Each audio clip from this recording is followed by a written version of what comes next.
Yes. Thế là nhớ rất là ok.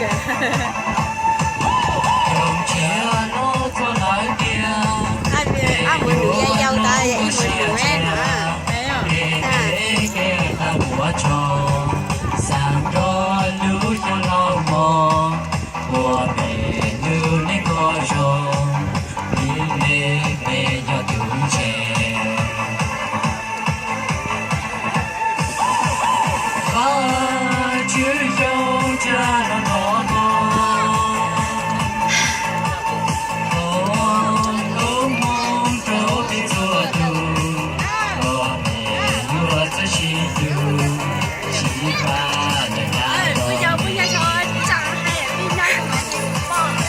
Mẹ chồng mỏng mỏng luôn mua.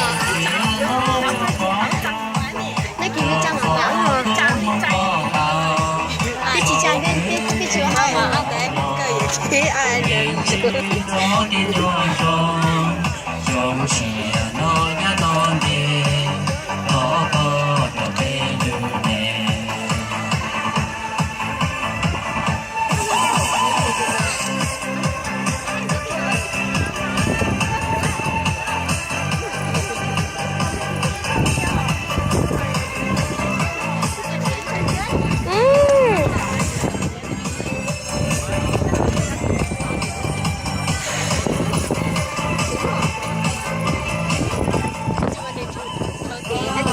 ok.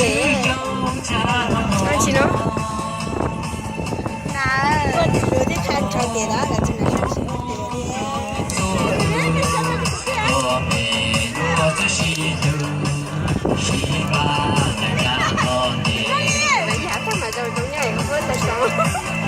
chị vô cô gái kinh nhẹ không cả